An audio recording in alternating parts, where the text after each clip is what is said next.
A convicted cop asks for one last thing, to say goodbye to his canine partner.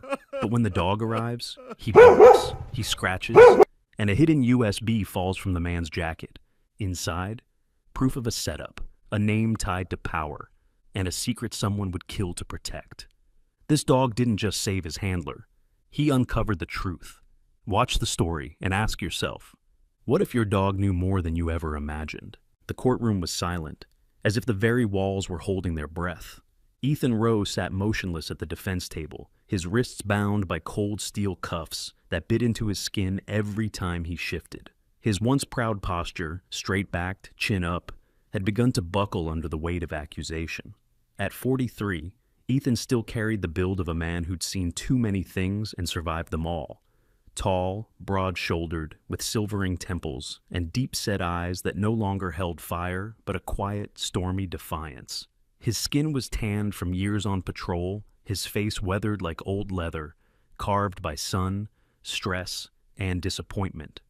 The judge's gavel hit like a shot. "Guilty," the voice echoed, followed by murmurs, gasps, and silence again. Ethan didn't move. He didn't speak. His breathing slowed until he could barely feel the rise and fall of his chest. In his mind, the courtroom faded. He wasn't there anymore. He was back on the rainy streets of northeast Portland, crouched behind an alley dumpster, Shadow at his side, both waiting to apprehend a fleeing suspect. Back when his badge meant something. Back when loyalty still mattered. Now, it meant nothing. Shadow wasn't by his side anymore. The German Shepherd, 5 years old, black and tan with intelligent amber eyes and a body built for speed and precision, had been more than a K9 partner. Shadow had been his second half, his silent guardian, a presence Ethan trusted more than most people. They had served together for 4 years, survived shootouts, drug raids, cold nights under bridges, and dozens of calls where hesitation could mean death. And now, Shadow had been reassigned to the K9 Unit's holding center, awaiting repurposing. As if loyalty could be reprogrammed. Ethan clenched his fists and looked to his left. Seated a few rows back in the gallery, a young woman with auburn hair tied back in a loose bun tapped notes into a legal pad. Emma Walker, 36, had joined the public defender's office just 6 months earlier, fresh from a state-level reform task force. Tall, willowy, with sharply defined cheekbones and an observant, almost surgical gaze, Emma had a reputation for being meticulous and unyielding, but beneath the cool, composed exterior, she carried a quiet fire. Her mother had been wrongfully evicted in the late 90s, and the legal fight that followed had planted a seed of distrust in systems that appeared orderly but were riddled with rot. This case, the People versus Ethan Rowe, had landed on her desk like an afterthought. A done deal, the prosecution said. But as she sat there, watching the man they all labeled a criminal barely flinch at his own sentencing, Emma's instincts whispered otherwise. The case stank. Too clean, too scripted. The arresting officer had a history of misconduct complaints that vanished. The evidence, too conveniently packaged. The so-called informant, a ghost with no record. She had seen enough bad cases to know when someone was being framed. And then there was the dog. Emma had reviewed video of the initial arrest. What struck her wasn't just Ethan's calm compliance. It was Shadow's behavior. The K9 hadn't barked, hadn't growled, hadn't acted as if anything was wrong. The dog had stood still, watching, almost confused. "Mr. Rowe," the judge now said, preparing to finalize sentencing, "you have one last opportunity to speak." Ethan's throat tightened. The room blurred. He didn't have family there. His ex-wife had moved out of state with Charlie years ago. No one was here to defend him. No partner, no badge. Just chains and silence. But he did speak. His voice cracked, rough from disuse. "Your Honor," he began, standing slowly, the cuffs clinking like bells of shame. "I know there's nothing I can say that'll change your ruling. I've accepted that." The judge raised an eyebrow, wary but listening. "But I have one request," Ethan said, his voice barely above a whisper. "Before I'm transferred to federal holding, I want to see Shadow." A murmur rippled across the room. Some scoffed. One reporter dropped her pen. The judge blinked. "Excuse me? Shadow," Ethan repeated. "The K9, my partner. I want to say goodbye." The silence that followed was long, thick with disbelief. But Emma didn't scoff. She leaned forward slightly, intrigued. The judge, a man in his late 50s with salt and pepper hair and a rigid posture, studied Ethan for a long moment. He tapped his fingers on the bench. Then, with a gruff breath, he nodded once. "You have 3 minutes," he said. "Bring in the dog." The back doors creaked open. Shadow entered, guided by an officer. But as soon as the leash slackened, the dog surged forward. No barking, no hesitation. His nails clicked across the polished floor as he ran to Ethan. Ethan dropped to his knees. "Hey, boy," he whispered. "It's okay." Shadow leaned into him, chest vibrating with quiet whimpers, muzzle pressed against Ethan's chest. Ethan wrapped his arms around him, burying his face in the fur that still smelled faintly of cedar and sun. "I'm sorry," he whispered, his voice cracking. "I let you down. I'm not going to be there anymore." And then, something strange happened. Shadow stiffened. His nose began to twitch wildly. He pulled back, sniffing Ethan's jacket. He let out one sharp bark, then another. His paws scratched at the fabric over Ethan's ribs. "What's wrong?" Ethan asked, confused. The courtroom stirred. The officer nearby stepped forward cautiously. "Hold on," he said. "What's he—" Shadow barked again, louder, insistent. Then a soft metallic clink hit the floor. A tiny black USB drive had fallen from inside Ethan's coat lining. Gasps echoed. Emma stood before she knew she'd moved. The judge's gavel hit the bench. "Order!" The officer picked up the device. "It wasn't logged in evidence," he muttered. Shadow stood between them all now, still, rigid, watching, as if waiting. Emma stepped toward the bench. "Your Honor," she said carefully, "I believe the defense has just discovered new evidence." The judge's eyes narrowed. "Then this court is not yet finished." And in that moment, as Shadow sat beside his partner and the tide of fate shifted ever so slightly, Ethan felt, for the first time in months, not like a condemned man, but like a man who might still have a chance. The metallic glint of the USB drive still lay in the palm of the courtroom officer's hand, untouched, like a live wire no one dared to pick up. Shadow sat at Ethan's side, tail thumping against the cold floor once before going still. His ears were alert, head slightly tilted, watchful. The murmurs in the courtroom had quieted, replaced now by a thick silence crackling with something unexpected. Possibility. From her seat near the gallery railing, Emma Walker's gaze never left the small device. Her mind was racing. This wasn't just a dog's instinct. This was trained behavior, target detection. She had worked with canine evidence units during her time as a legal observer in Miami. Dogs didn't react like this unless they recognized scent patterns, materials out of place, the human scent of deception. She turned sharply toward the bailiff. "That USB needs to be preserved and forensically examined immediately." The judge nodded, rubbing his temple. "Officer, log it, secure it. We'll reconvene once it's verified." Ethan stood slowly, confused, his hand still resting on Shadow's thick fur. "I didn't even know it was there," he muttered under his breath, more to himself than anyone else. Emma heard him. She made a note of it. In the back row, just outside the range of the news cameras, a man shifted his weight and folded his arms across his chest. He wore a gray corduroy jacket and a dark navy ball cap pulled low. His beard was well trimmed, peppered with gray that matched the crinkles at the corners of his eyes. His name was Jack Morgan, and 20 years ago, he had been Ethan Rowe's mentor. Jack was 60 now, semi-retired, but still had connections in the Internal Affairs Division of the Portland Police Bureau. He'd been following Ethan's case quietly, unsure of how much of the charges to believe. Ethan had always been principled, a stubborn man, yes, but not a liar, not a criminal. But Jack had seen too many men break in too many ways. What brought him back to the courtroom today wasn't loyalty. It was the fact that a name had shown up in a classified memo forwarded to his private inbox 3 nights ago, a name Jack had prayed never to see again: Randall Ashcroft. Known in hushed tones as ORA, the city councilman had been under the table with more departments than anyone could count, but no one had ever been able to prove a thing. Until now, maybe. Jack left before anyone could spot him. He'd seen enough. It was time to call in a favor. Back in the courtroom, Emma stood near Ethan as the officer exited with the drive. Shadow remained close to Ethan's knee, his movements subtle, protective. Emma studied them both. Ethan with his quiet, rigid posture and haunted eyes, and the dog, whose gaze flicked constantly from him to the room around them. It wasn't hard to see that whatever bond had formed between the two had gone far deeper than protocol. "Do you recognize the drive?" Emma asked under her breath. "No," Ethan replied. "I didn't even know it was sewn into the lining. That jacket, it's the old one. I wore it last during a raid 6 months ago. Haven't touched it since. The department never gave it back until last week, when I packed for the transfer." Emma frowned. "Convenient timing." Ethan nodded slowly. "That's one word for it." The judge dismissed the session, ruling a 24-hour adjournment to verify the drive's contents. Ethan was returned to a holding cell.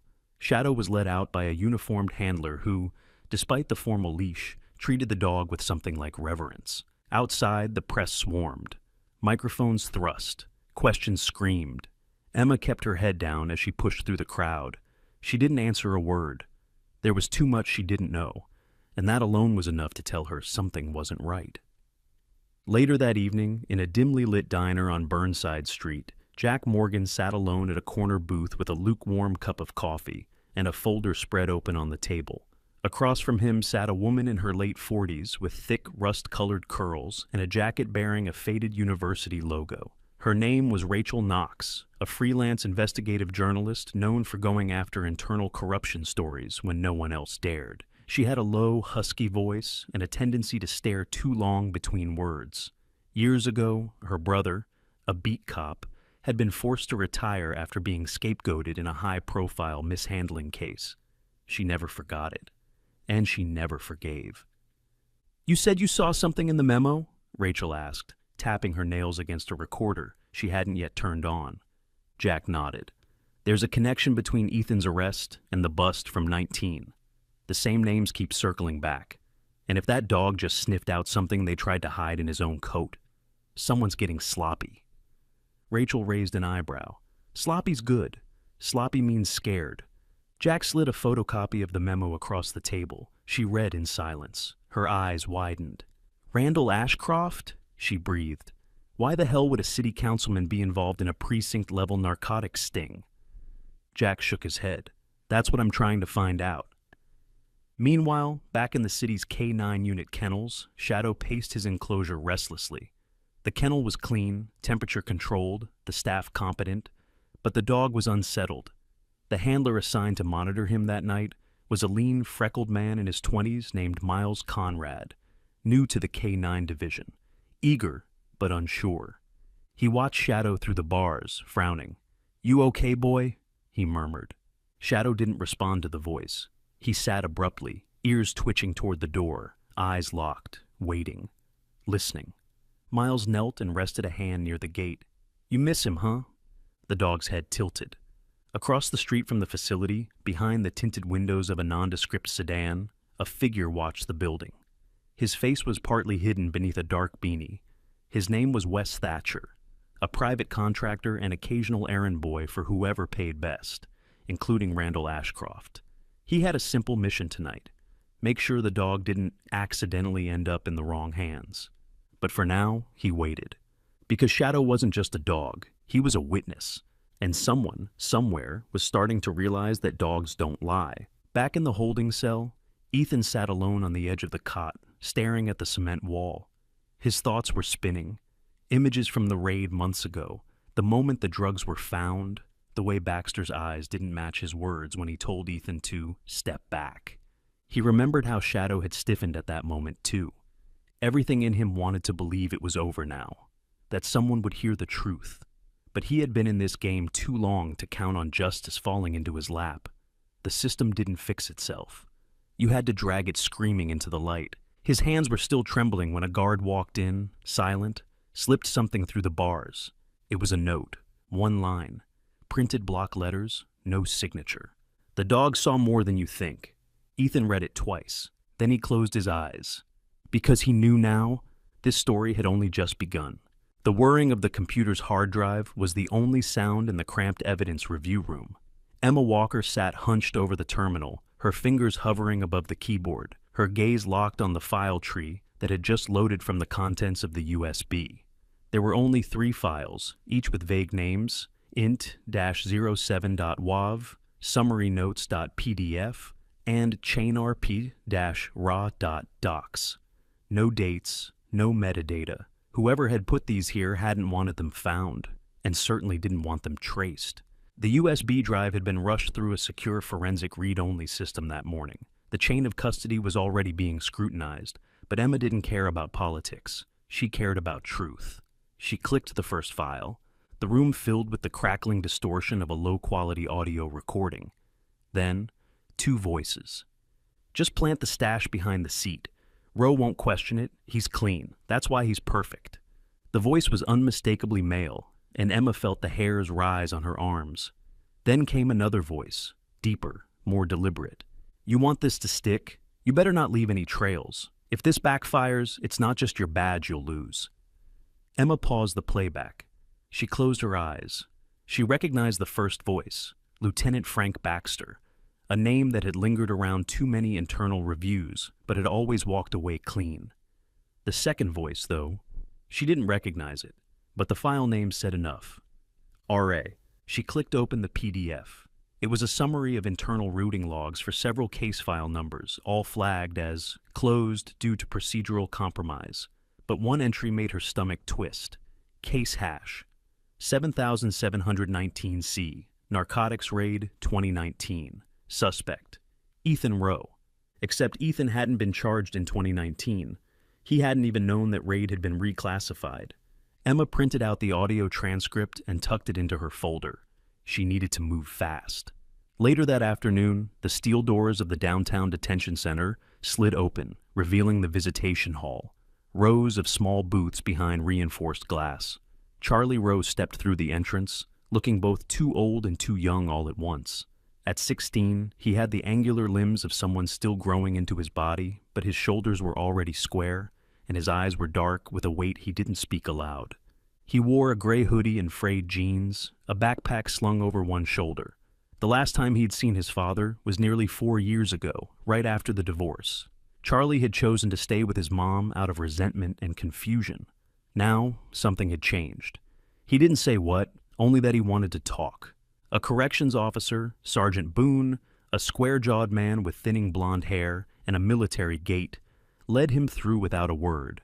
Boone had served on patrol for 20 years before taking a quieter post in the facility. He had no great love for criminals, but he didn't trust the case against Ethan either. He'd known men like Roe, ones who put honor before ego. They were rare, and they didn't break this way.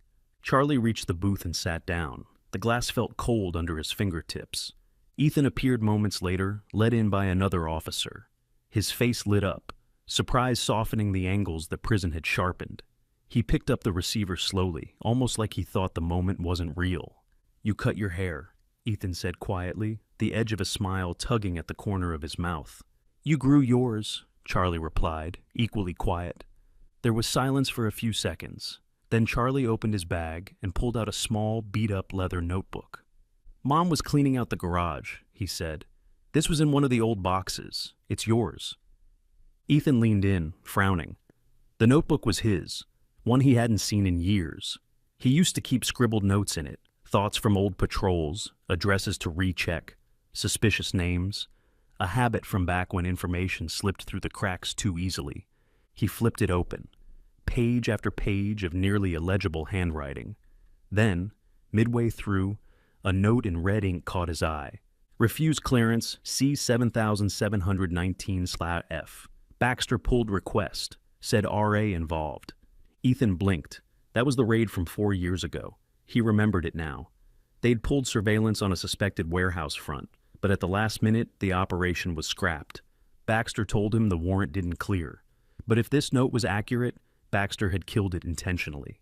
Emma met them both an hour later at the prison's legal room. She hadn't expected Charlie to visit, but when she saw the notebook and the red-inked entry, her pulse quickened. "This ties in directly," she said, flipping through her folder. "The PDF on the USB confirms internal suppression of case hash 7719.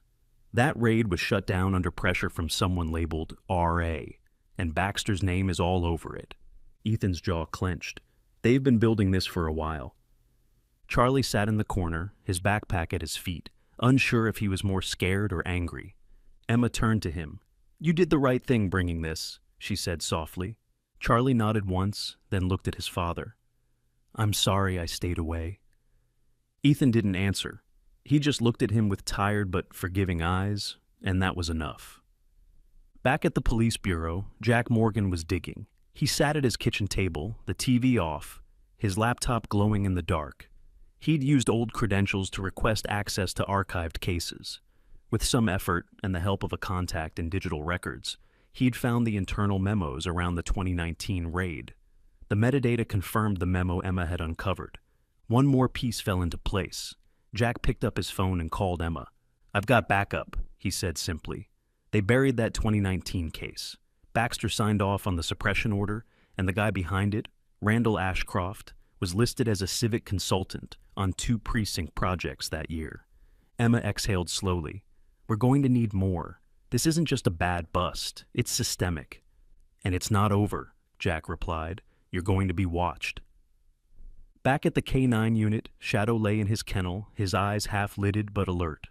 A quiet whine escaped him as the door creaked open. It wasn't Miles this time. It was a woman in her early 30s, petite, with short auburn hair and a steady no-nonsense posture. She wore a slate-gray veterinary jacket and a badge clipped to her collar. Dr. Claire Bennett.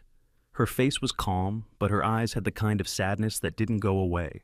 Years ago, she had lost a partner K9 during a rescue gone wrong. Since then, she dedicated her career to rehabilitating retired service dogs. She crouched beside Shadow's gate, watching him. "Hey there," she whispered. "You've been through a lot, haven't you?" Shadow didn't bark. He simply stood, walked forward, and placed his paw gently against the kennel bars. Claire smiled, not quite sadly. "Let's figure this out, you and me." The fluorescent lights hummed gently overhead in the quiet stillness of the Portland Animal Care Clinic. It was well past visiting hours, and the staff had long gone home. Only a few overnight patients remained, an aging tabby with a bandaged paw, a sedated golden retriever recovering from surgery, and Shadow, silent and alert in his spacious kennel near the rear of the facility. Dr. Claire Bennett moved slowly down the row of cages, clipboard in hand. She paused at Shadow's gate, her eyes meeting his through the metal bars. His ears perked, and his tail flicked once, then settled. Claire, now in her early 30s, carried herself with the kind of quiet resolve born from hard lessons. Petite and wiry, with fair skin and sharp gray eyes, her demeanor was calm and efficient, a trait often mistaken for coldness. But those who worked with her long enough knew that behind the clipped tone and deliberate movements was a woman who felt too much and fought twice as hard to keep it under control. Years ago, during a natural disaster deployment in Northern California, Claire had been assigned to a K9 unit that lost a dog in the collapse of a rescue structure. She had been the last person to touch its collar before it disappeared into the rubble. Since then, she never forgot the faces, or the silence, that came after. She squatted slowly beside Shadow's kennel and spoke softly. "You're not just here for rest, are you?" Shadow tilted his head. She opened the latch gently and stepped inside, crouching again. Shadow didn't move until she sat down fully. Then, with cautious steps, he approached and placed his nose against her shoulder, his body pressing lightly against hers. "You remember me, don't you?" Claire murmured. She had worked with him briefly during his initial training days, back when he was barely more than a pup. Even then, he had been unusually perceptive, intelligent beyond expectation, sensitive to moods and tension. While most German Shepherds were bred for drive and aggression control, Shadow had always been gentler. He had been a failed therapy dog once, too alert, too reactive, but his skills were perfect for police work. Claire reached up and scratched just beneath his collar. "You were made for this, and now you're trying to tell us something again." Shadow suddenly pulled back and sniffed the air. His ears perked higher. Then, with a quiet urgency, he padded toward the corner cabinet near the wall and began sniffing along its base. Claire watched with growing curiosity. His nose paused at the floorboard behind the old file drawers. Shadow let out a low whine, then scratched at the cabinet once, just once, before looking back at her. Claire stood and opened the bottom drawer. It was filled with aging manila folders, paperwork from years before the clinic went fully digital. She flipped through the labels. 2017. Donor records. 2018. Training logs. E-row K9 program support. She froze. She pulled out the file labeled under Ethan's name. Inside were a few records, vaccination schedules, behavioral notes from Shadow's early months, and, wedged between two stapled reports, a sealed envelope, unmarked, yellowed by time. Her fingers trembled slightly as she slid it out. Inside the envelope were three things: a faded photo, a hand-drawn map, and a folded note in Ethan's handwriting. The photo showed a small warehouse tucked in the industrial zone near the river. Run-down, chain-link fence, a utility pole half collapsed in front. The same location from the aborted 2019 raid.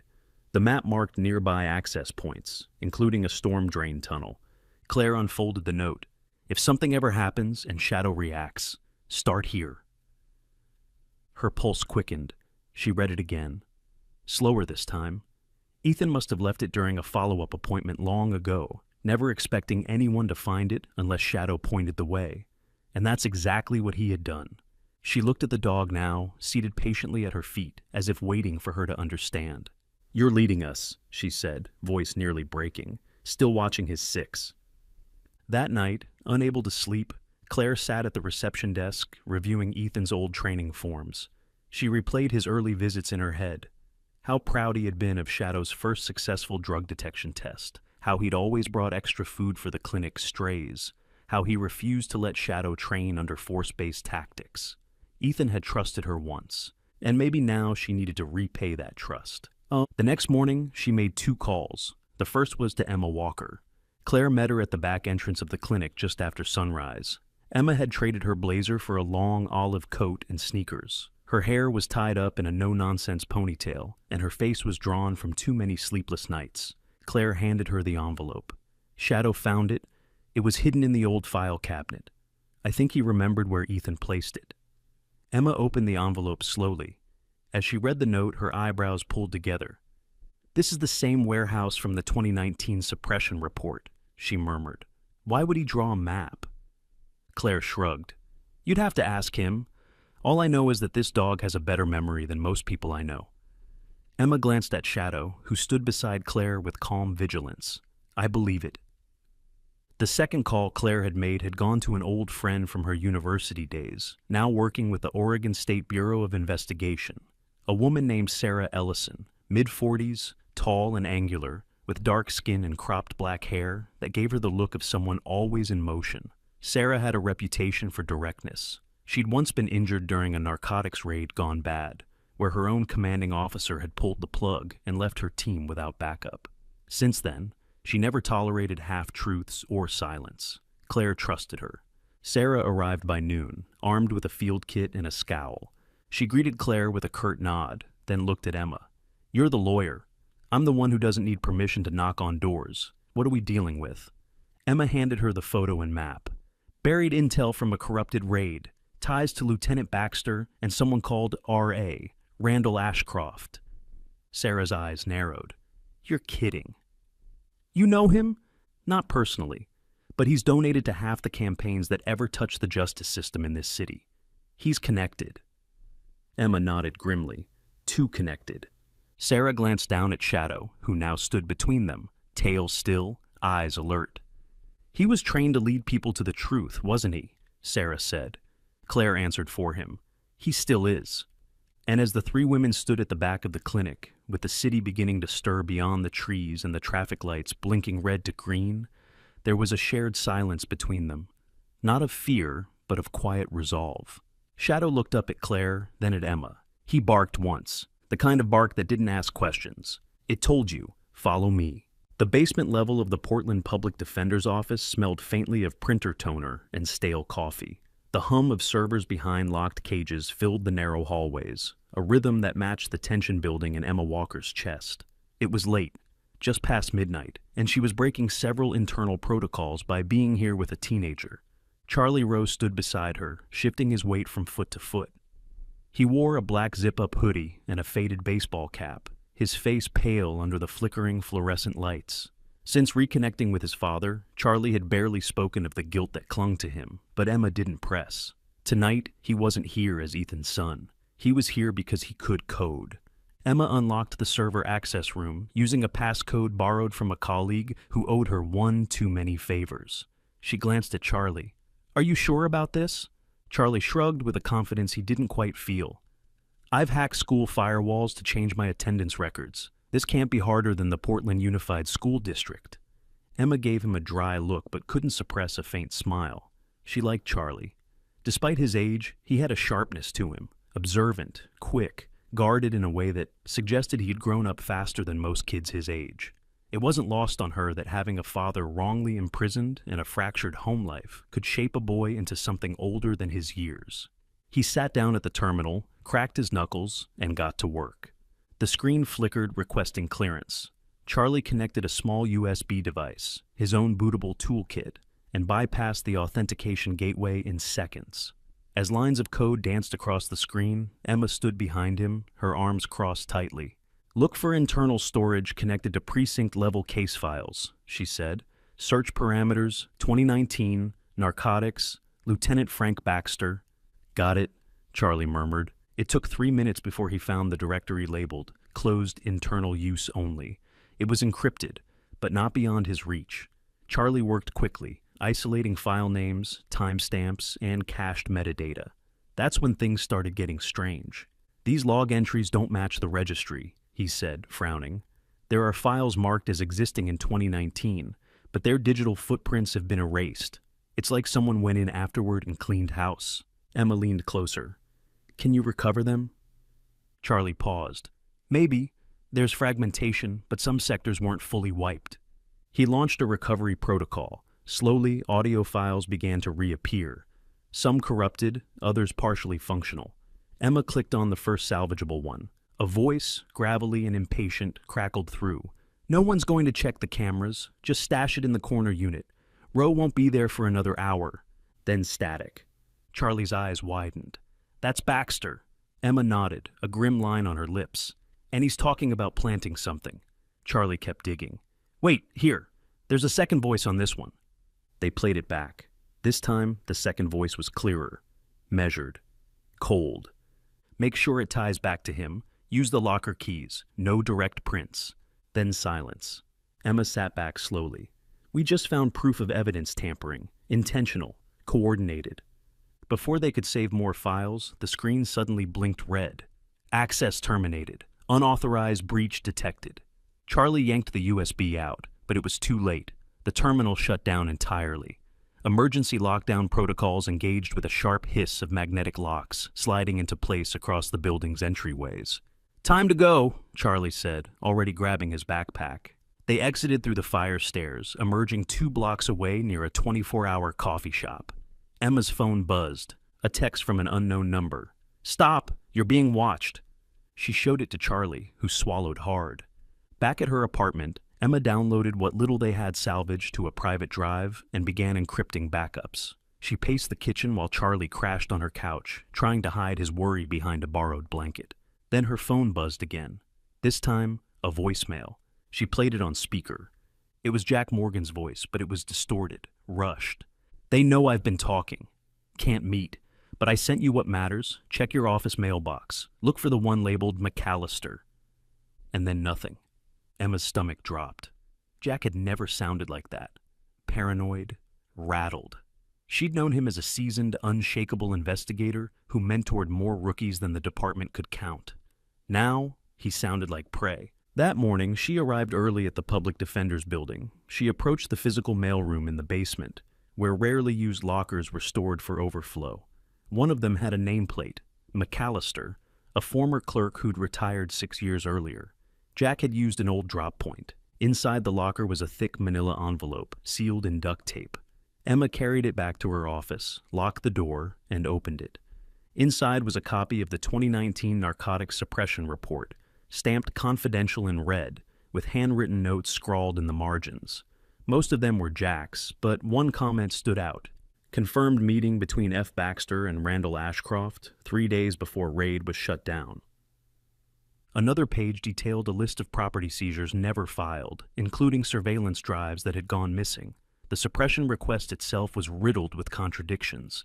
Pages misnumbered, dates mismatched. and at the back, clipped between paper, was a still frame from what appeared to be surveillance footage.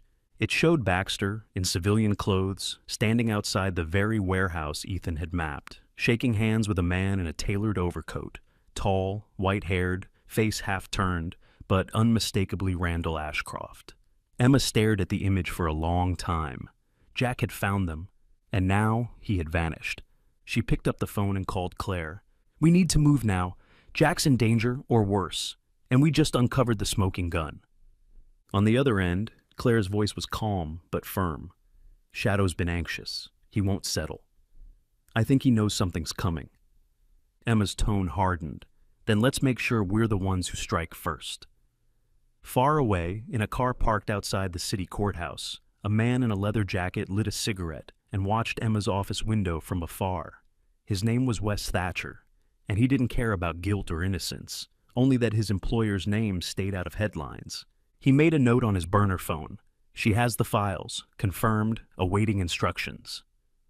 Inside, Shadow sat by the clinic door, ears twitching, tail unmoving, eyes focused on nothing and everything. Then he growled, low, soft, and certain. Something was coming. The corridor outside the holding cells was unusually quiet. The usual shuffle of boots and keys, the casual chatter of correctional officers, had given way to a heavy hush. Even the air felt thicker, as if the walls themselves knew something was wrong. Ethan Rowe stood in the narrow space between steel and concrete, wrists cuffed in front of him, flanked by a single officer. Or rather, someone dressed like one. The man was tall, lean, with an angular face half-shadowed beneath the brim of his security cap. His name tag read S. Collin, but Ethan had never seen him before. Not once in the 6 weeks he'd been here. He moved with the stiffness of someone pretending to be familiar, his boots just a little too quiet, his glances a little too sharp. "Where are we going?" Ethan asked, his voice low, suspicious. The man didn't answer. He kept walking, grip tightening subtly on Ethan's arm. That's when Ethan knew. They turned a corner. The hallway was dim, no windows, no cameras, no posted officers. Just silence and the faint buzz of a fluorescent bulb flickering overhead. Ethan's instincts screamed. The fake officer reached toward his side, not for keys, not for radio, but for something metallic tucked beneath his jacket. Ethan lunged. Even cuffed, he moved fast. Years of training didn't fade behind bars. He slammed his shoulder into the man's ribs, sending both of them crashing against the wall. The weapon, a small black pistol, slipped from the man's hand and clattered to the floor. They struggled, grunting, limbs twisted. The man tried to reach the gun, but Ethan kicked it down the hall. Then, suddenly, there was a sound neither expected. The sharp, echoing bark of a German shepherd. And then the thundering of paws. Shadow came tearing around the corner, fur bristling, eyes locked on the attacker. He moved with terrifying speed and precision. No hesitation. No fear. His teeth clamped onto the man's forearm, mid-reach. The man screamed as Shadow pulled him down, growling low and deep, holding fast but not maiming. Ethan stared in disbelief. Shadow? Behind the charging dog, two figures appeared from the hallway's entrance. Charlie first, hood up, breath ragged, face pale with panic, but adrenaline charged. He was holding a stolen access card and a flashlight. Behind him came Naomi Fields, a woman in her mid-30s with tightly braided dark hair and a scar along the edge of her left eyebrow, barely visible beneath the shadow of her coat's hood. Naomi was tall, lean, with calm movements and tired eyes that had seen too much too early in life. A former military medic turned animal behaviorist, she had spent years rehabilitating trauma-trained dogs. Shadow had once been her most challenging and beloved case. She had raised him from a trembling pup to a creature of instinct, loyalty, and strength. When Claire called her 2 days ago, she'd packed her gear without hesitation. Naomi raised her voice sharply. "Shadow, stand down!" Shadow immediately released his grip and stepped back, growling low, staying between Ethan and the attacker. Ethan, still stunned, backed against the wall, his cuffs now hanging awkwardly as Naomi approached and knelt beside him. She produced a small bolt cutter from her pack and snapped the cuffs free in 2 quick clicks. "Naomi?" Ethan managed, bewildered. What the hell is going on?" "No time," she said briskly, eyes scanning for other threats. "We intercepted a transfer notice for you, But it wasn't signed by the judge. Someone was planning to move you off the grid. Charlie bent down and retrieved the pistol. This guy's not even a real officer, he said, his voice trembling. No ID, no badge, just a gun and a plan. Ethan stood, rubbing his wrists. He looked at Shadow, who sat now with calm alertness, his amber eyes watching Ethan as if to say, I found you again. Who planned this? Ethan asked. Charlie hesitated, then answered. Emma thinks it's Ashcroft. We've been tracking his name through financial links. Jack went dark. Before he did, he found photo evidence. The warehouse, the 2019 raid, all of it leads back to Randall Ashcroft and Baxter. Naomi pulled out a radio earpiece. Claire's keeping the door open at the service exit. We've got 5 minutes before they realize this hallway was off schedule.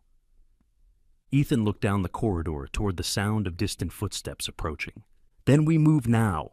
They sprinted down the hallway, Shadow at their side. Naomi led them through the narrow corridors, slipping past offices and lockers until they reached a maintenance stairwell. Charlie scanned a stolen key card, and the door buzzed open. They emerged into a side lot behind the building. The rain had started. Portland's quiet, persistent drizzle. A van waited nearby, engine already running. Claire sat in the driver's seat, gripping the wheel tightly. Her glasses were fogged slightly from the heat inside the cab. Get in, she called. They piled into the van. Naomi and Shadow slid in the back beside Ethan. Charlie slammed the side door shut, heart pounding so loud he could barely hear. Claire hit the gas. The van peeled off into the night. For several minutes, no one spoke. Ethan sat with his head against the window, breathing deep, trying to piece the last few minutes together. Shadow lay with his head on Ethan's boot, eyes still scanning the shadows. Finally, Ethan looked up. How long have you all been planning this? Claire answered without turning around. Not long enough, but long enough to know you'd be dead by morning if we didn't. Emma's voice came through the van's radio speaker. I assume you're safe. Ethan recognized her tone, calm, clipped, controlled. Naomi answered, he's here, intact. The decoy's unconscious. What's our next move? Emma replied, we leaked the photo Jack gave us. News outlets first, then the FBI. The files from the USB will follow. Ashcroft's going to panic, and we'll be watching when he does. Ethan closed his eyes briefly. He felt Shadow shift beside him, nudging his arm with a quiet huff. Good boy, he murmured. But his relief was temporary. If they had sent someone into a secured prison block, they wouldn't stop now. Ashcroft wasn't just trying to cover up corruption anymore. He was cleaning house, and Ethan Rowe was still on the list. The rain had not stopped since midnight. Sheets of water smeared across the windows of Emma Walker's narrow brownstone home in northeast Portland, the kind of rain that blanketed the city in an eerie hush, as if the world itself were leaning in to listen. Inside, the lights were low, blinds drawn tight. The living room had been converted into a war room. Maps, printed emails, and crime scene photographs taped across the walls. Strings of yarn connecting names, locations, and timestamps, like a conspiracy theorist's mural come to life. Emma stood at the center of it all, her arms crossed, a half-cold cup of coffee in her hand. Her eyes were rimmed red, not from tears, but from focus.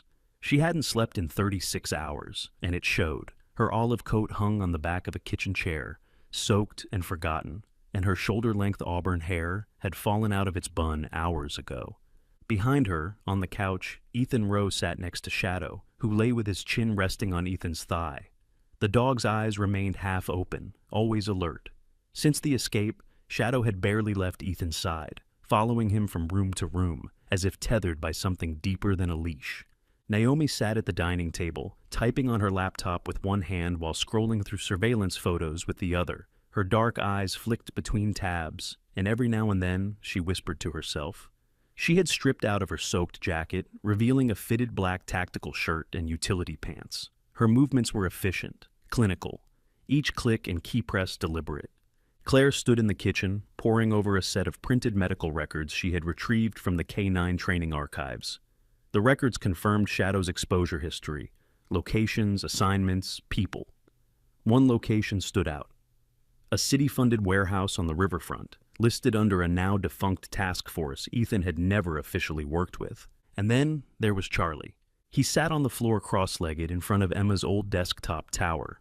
which had been jury-rigged with his personal hard drive, external cooling fans, and a mess of cables that made the entire setup look like a hacker's dream. His hoodie was off, tossed to the floor beside him, and his fingers moved across the keyboard in bursts, fast, nimble, focused. "I found it," Charlie said suddenly, looking up at the others. Everyone paused. He turned the screen toward them. Transaction log. Private donations from a shell corporation called Riverfall Strategies. It doesn't appear on campaign filings, but it links to a blind trust that's been funneling money into Randall Ashcroft's senatorial campaign. Emma stepped forward. "How do you know it's him?" "Because the trust account was accessed from a private IP registered to Ashcroft's residence," Charlie replied. "I cross-checked it with a leaked donor list that was posted last year on a political watchdog forum. One entry had the same routing pattern." Naomi's eyes narrowed. "That's money laundering." Ethan stood slowly, tension rising in his shoulders. "And that's motive. He was paying off cops, covering up raids, and eliminating threats to protect the trail." Emma tapped the edge of the desk. "It ties to the 2019 raid. If that warehouse went public, it would expose the funding line, and Ashcroft would lose everything." Claire spoke for the first time in a while, setting down her papers. "And now he's running for Senate. He has more to lose than ever." A knock came at the door, 3 short, 2 long. Everyone stiffened. Shadow growled. Emma raised a hand. "It's okay, it's her." She opened the door to reveal a tall black woman in her mid-40s, wearing a slate-gray raincoat and square-framed glasses. Her name was Sarah Ellison, field investigator for the Oregon State Bureau of Investigation and a former colleague of Claire's from their time in the Army Medical Corps. Sarah was broad-shouldered, with cropped black hair and a scar on her forearm she never talked about. She had the kind of presence that silenced rooms and the kind of mind that noticed what others ignored. She stepped inside and set a waterproof folder on the table. "Jack's voicemail was traced," she said without greeting. "It was bounced through 2 prepaid cells and a defunct government relay, but I tracked the source of the final ping. It came from a safe house east of the river, one we used during internal affairs investigations, until it got compromised." Emma opened the folder. Inside was a small flash drive taped to a paper note. From Jack. She plugged it into Claire's laptop. A distorted voice came through the speakers. Jack Morgan's. "If you're hearing this, I'm likely dead. Or close. I followed the money. It leads to Ashcroft. I have copies of the financials, surveillance footage from the 2019 raid, and a recording of Baxter admitting the frame-up. It's enough to burn them down. But they're watching. They've got people inside the department. You can't trust anyone in uniform. Go public. Get it into the hands of someone they can't silence." The audio ended. The room was silent. Then Naomi spoke, her voice low. "We go wide. Mass exposure, media, whistleblower platforms, encrypted drops to trusted contacts." Sarah nodded. "And backup. If they know you have this, they'll come tonight." Ethan turned to Emma. "I can help protect the house." "You've done enough," she said, but her tone was warm, almost grateful. Then, quietly, Claire stood and tapped a manila envelope on the table. "There's one more thing. Shadow's behavior. He keeps circling my desk drawer." She opened it and retrieved a rolled blueprint, one Claire didn't remember ever filing. Inside the roll was a second map, hand-drawn, just like the one they'd found in the clinic. This one marked not the warehouse, but a private residence in the West Hills. A red X circled the back garden. "That's Ashcroft's home," Sarah whispered. Emma narrowed her eyes. "Jack must have hidden it there, something he couldn't transmit." Naomi looked at the clock. "If we move before dawn, we can get there before they're awake." Ethan checked his sidearm, one Sarah had smuggled in with a spare holster. "Then let's finish this." Shadow barked once, sharp and certain. They were out of time. The press conference took place on the courthouse steps just after dawn, beneath a sky still streaked with fading rain clouds. The city of Portland, gray and silver in the morning light, watched as its wounds were dragged into the open. Rows of reporters lined the perimeter, microphones extended like spears toward the podium, where Emma Walker stood in a fitted navy coat, her voice steady as she began to speak. Behind her, flanked by local officials and 2 FBI agents, stood Sarah Ellison, arms folded across her chest, her sharp gaze sweeping the crowd. To her right, Ethan Rowe, newly freed, wore a clean-collared shirt, the first in weeks, and stood with both hands resting calmly at his sides. No cuffs, no shadow of guilt, just the quiet dignity of a man who had survived the storm. Shadow sat obediently at his heel, his sleek black and tan coat brushed to a gleam, amber eyes scanning the crowd. At his side, Charlie Rowe, in a navy hoodie zipped halfway up, watched with a mixture of pride and disbelief. The boy who had once walked away now stood in the glow of his father's redemption.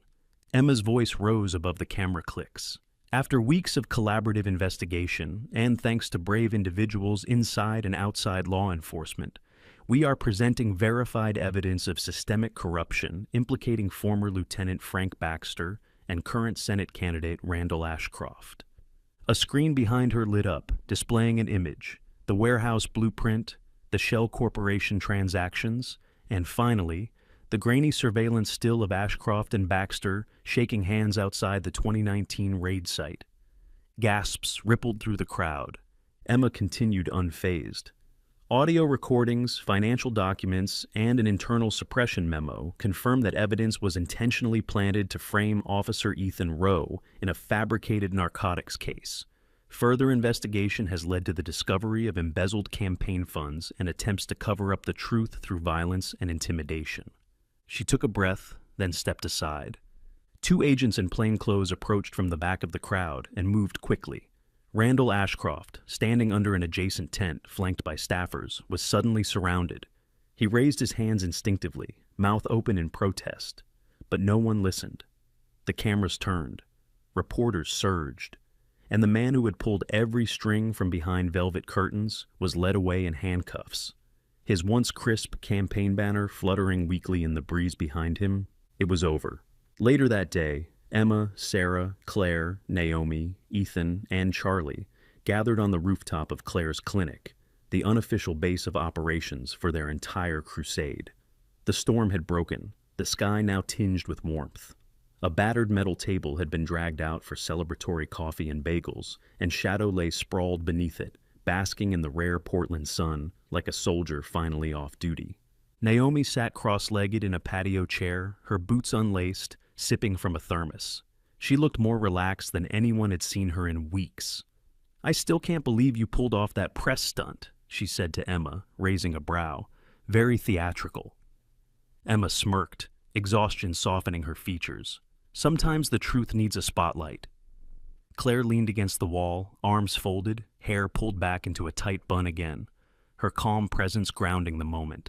Ashcroft won't be alone. Now that the tapes are public, we'll see dominoes fall. And Baxter? "Already in custody," Sarah said. "He tried to book a flight out of the state this morning. Didn't get far."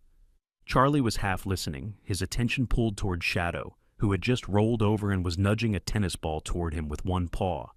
He laughed, freely this time, and tossed it gently. Shadow bounded across the rooftop with the grace of a dog who finally understood that his job was done, at least for today.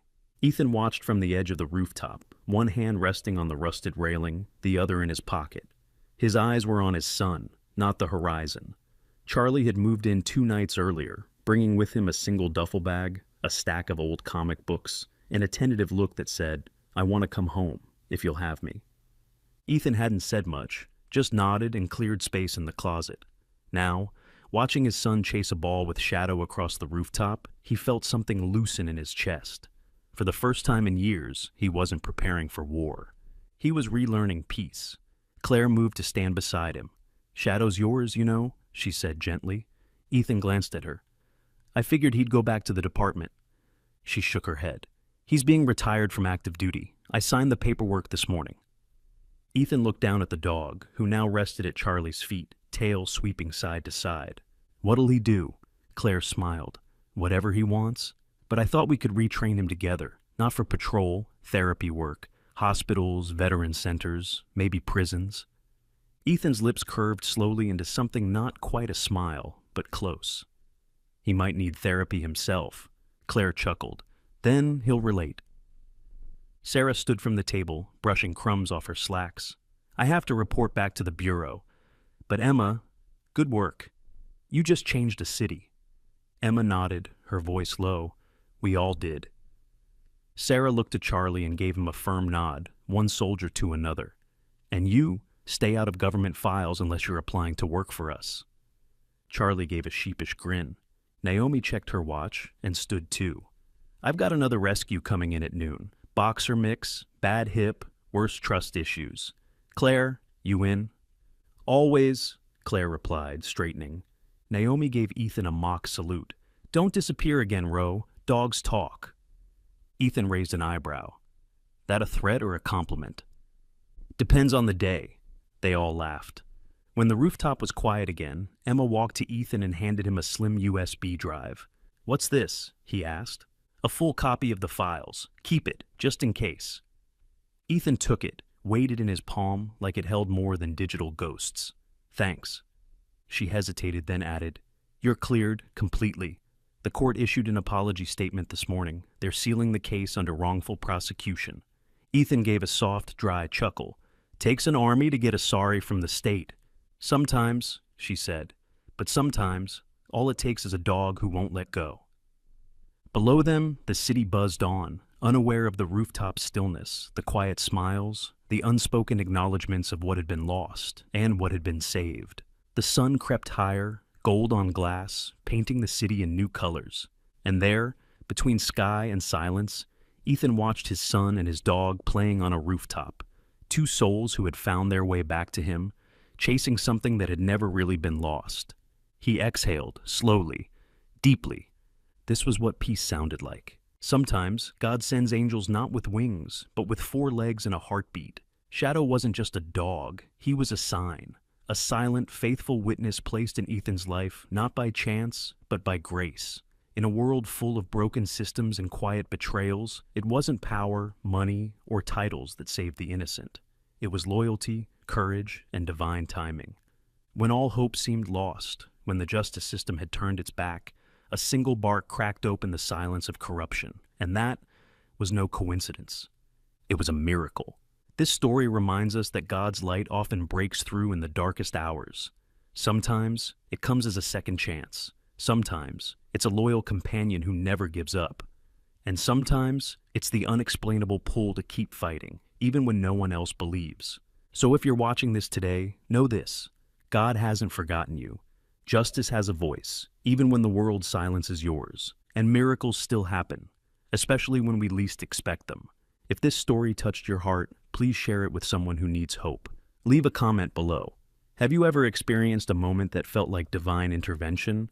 Don't forget to like, subscribe, and turn on notifications for more real stories that prove love, loyalty, and faith are never wasted. May the Lord bless you and protect your family. May He send you your own shadow in times of trouble. And may you never forget, even in silence, God is still speaking. God bless you all.